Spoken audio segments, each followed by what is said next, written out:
Olá pessoal, estou de volta para continuar o tema que a gente começou a conversar 2 semanas atrás. Eu tenho estado meio ocupado e eu não sabia que produzir conteúdo, esse tipo de conteúdo para esse tipo de mídia, tomava tanto tempo e requeria um nível até de disponibilidade e concentração maior para estar mantendo a frequência. Mas já agora que eu já assimilei isso daí, vamos contornar isso daí e vamos manter a produção de conteúdo aqui no canal em períodos que eu consiga estar sempre mandando alguma coisa para vocês por aqui e não deixando o assunto esfriar, como foi a questão agora desse último tópico que a gente tomou. Se você não viu o primeiro vídeo relativo a esse assunto, a primeira metade dele, pausa agora, dá um pulinho lá no canal, assiste a primeira parte sobre formas societárias, formas empresariais e natureza jurídica e a relação dela com porte, porque nós vamos pegar de onde eu parei no último vídeo e vou fazer uma conexão agora apenas com a parte entre natureza jurídica, porte e regime tributário,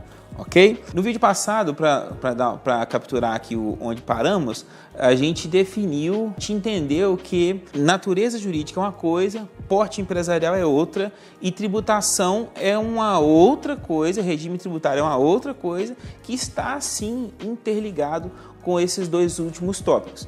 Tá? Então a gente entendeu que natureza jurídica é a forma no qual a empresa se apresenta, porte é o porte no qual ela se apresenta para fins de enquadramento no Simples Nacional ou para fins de enquadramento na Lei Complementar 123, que é a lei complementar que facilita o ingresso de novos e pequenos empreendimentos no ordenamento jurídico brasileiro. E o último tópico que a gente vai falar agora é sobre tributação. Bom, no Brasil hoje temos 2 tipos de regimes tributários, por assim dizer. Apesar de uma empresa de serviço ou comércio pagar inúmeros tributos, a forma da qual ela é cobrada depende muito de como ela escolhe a forma que ela vai calcular o seu imposto de renda. A partir daí, tem uma série de outros tributos que vão se alinhando com a forma que a pessoa escolheu, o empresário ou a sociedade escolheu para apurar o seu imposto de renda. Então, a gente tem o lucro presumido, que é aquele lucro que presume, aquele cálculo que presume o lucro líquido da empresa. Temos o lucro real, que é aquele cálculo que apura o lucro líquido da empresa. Tanto no lucro presumido quanto no lucro real, são escolhas que o empresário faz, né? Digamos que todas as empresas brasileiras que não estão obrigadas a optar pelo cálculo do imposto de renda no lucro líquido, né, no lucro real, podem optar pelo lucro presumido, e algumas empresas que estão aptas podem optar pelo lucro presumido dentro do Simples Nacional. Tá? Lembrando que Simples Nacional não é um terceiro regime tributário. O Simples Nacional é uma forma de presunção de lucro também. Tá? E redução de alíquota efetiva dos demais impostos que a gente vai falar agora. Começando a falar de tributação, vamos falar pelo que é simples primeiro. Vamos começar pelo Simples Nacional. Todas as empresas brasileiras que faturam abaixo de 48 milhões de reais não exercem atividades que as obrigam a optar por outra forma de regime tributário, qual seja uma instituição financeira, uma empresa de consórcio, empresas as quais estão, né, obrigadas a fazer sua apuração pelo lucro líquido. Essas empresas elas não podem optar pelo Simples Nacional e nem por lucro presumido. Elas são obrigadas a tributar o seu imposto de renda com base no lucro líquido. Tirando as empresas, qualquer empresa brasileira pode fazer opção pelo Simples Nacional, desde que não haja atividade vedada. No nosso caso aqui, a gente não está analisando todas as atividades de todas as empresas possíveis no Brasil. A gente está analisando empresas de prestação de serviço e comércio de varejo. Empresas de prestação de serviço e comércio de varejo, em tese, todas podem fazer opção pelo Simples Nacional. Como que funciona isso? No vídeo passado a gente falou sobre algumas formas societárias e formas empresárias que a pessoa pode assumir ao iniciar o seu empreendimento. Então, se você é um empresário que trabalha sozinho, se você possui uma empresa individual, se você possui uma empresa individual de responsabilidade limitada, a Eireli, você possui uma sociedade de responsabilidade limitada, que são as 3 formas mais comuns que a gente encontra, você pode optar pelo Simples Nacional. Veja que eu não estou falando aqui ainda de MEI. MEI é um tipo de porte, tá? Existe um sistema simplificado para que o MEI pague os seus tributos. Mas eu não comecei por ele, porque antes de existir o MEI que a gente conhece hoje, existiu o Simples Nacional. O Simples Nacional foi instaurado no Brasil em 2006, começou a valer em 2007, julho de 2007. O sistema simplificado para o microempreendedor individual só veio a existir em 2008, com a Lei Complementar 128. Então, se você é empresa individual, fatura até R$ 81 mil no ano, você pode, além de optar pelo Simples Nacional, optar por uma forma mais simplificada ainda de formalizar o seu negócio, que é o CIMEI, que é o Sistema Simplificado para Microempreendedor Individual. Tá? Então, veja, não existe regime tributário para MEI e regime tributário Simples Nacional. Tanto o CIMEI quanto o MEI são todos sistemas dentro do próprio Simples Nacional. Então, não há como fazer uma distinção dos dois. Tá? Se você é microempreendedor individual, se você é empresário individual, sua empresa é do porte do MEI, você pode optar pelo CIMEI ou pelo Simples Nacional. Fica a seu inteiro critério. Lembrando que o MEI ele possui algumas limitações que a empresa no Simples Nacional não possui.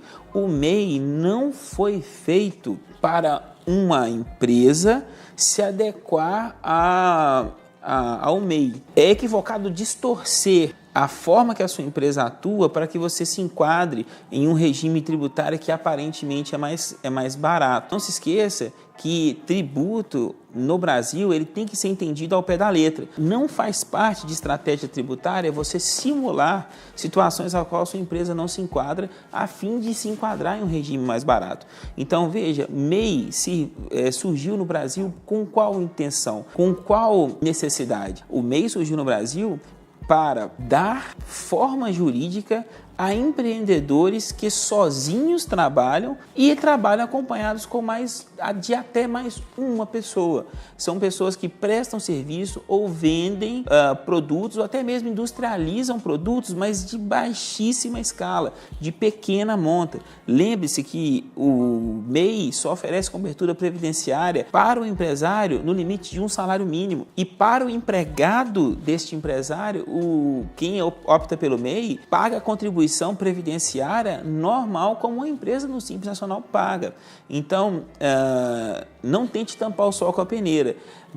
Para a maioria das pessoas que me procuram para pegar orientação tributária, as pessoas que já têm seu negócio e já possuem empresa, a grande maioria tenta buscar no MEI uma solução mais barata de pagar tributo, o que acaba não acontecendo. Se você tem a mínima pretensão de faturar mais do que R$ 81 mil no ano, se você precisa faturar notas fiscais dos seus produtos ou serviços em uma determinada frequência, vamos dizer que você faça uma venda todo dia, preste um serviço todo dia ou atenda 5 ou 6 clientes no mês, ser MEI é operacionalmente para você inviável, vai te tomar tempo de ficar tirando nota avulsa, de ficar indo atrás do Estado, atrás da Prefeitura, para poder fazer sua nota. Então, ser MEI é só para quem realmente tem necessidade de ser MEI.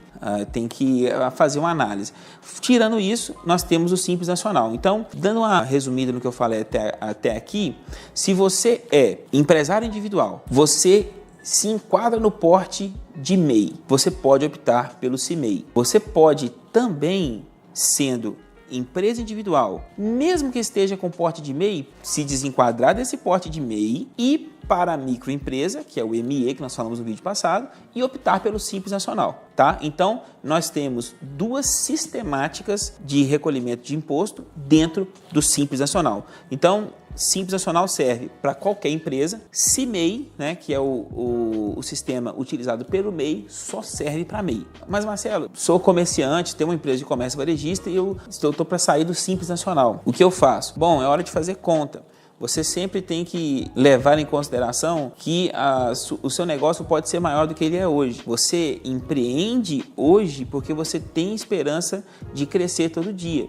Lembrando que toda empresa que entra e sai do ano no calendário do mesmo tamanho que ela entrou, ela encolhe. E toda empresa que acaba encolhendo ano a ano, ela vai morrer, ela vai desaparecer. Então, fora o Simples Nacional, você tem a opção de tributar a sua empresa pelo lucro presumido, tá? Não interessa o porte da sua empresa. A opção é sua.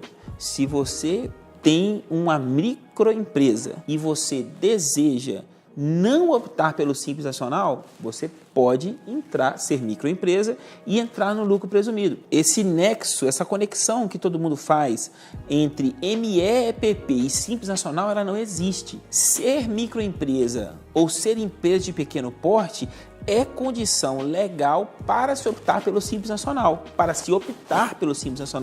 diga-se de passagem. Não é a condição que te obriga a optar pelo Simples Nacional. Então, pessoal, ME é ME, EPP é EPP, mas isso é relativo ao porte. Tem ME que pode optar pelo Simples? Tem. Tem ME que pode não optar pelo Simples? Tem também. Tá?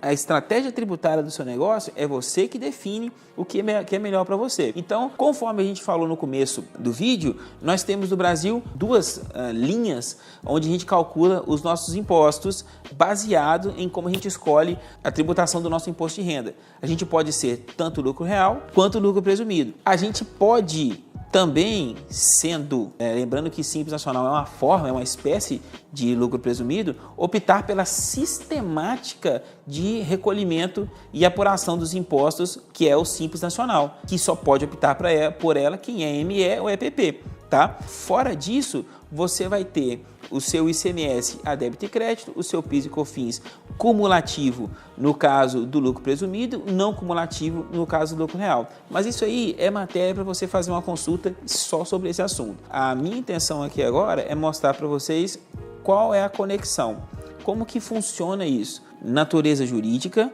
porte e a tributação. São três pontos de abordagem diferentes, são três elementos do ordenamento do direito empresarial brasileiro e tributário, tá? Então, você tem, olhando por cima, três pontos para observar. Primeiro, que tipo de empresa eu sou? Segundo, qual tipo de porte eu tenho? Terceiro, qual regime tributário eu vou escolher? E se eu escolher lucro presumido para minha empresa, vou optar pelo Simples Nacional ou não? É assim que a gente analisa uma empresa na hora de dar conselho, na hora de trabalhar com o cliente. É essa linha que a gente defende e eu acho que vai te ajudar a melhor, simplificar, divide tudo em três linhas, lembrando sempre que empresa que eu quero ser, qual o meu porte, como eu quero apurar os meus impostos. São três coisas totalmente distintas que não se obrigam entre si a nada.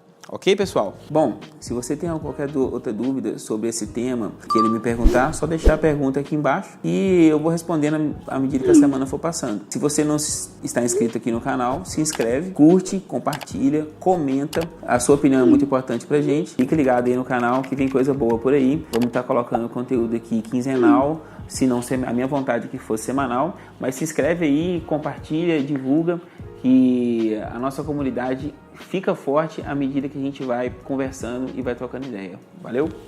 Até mais.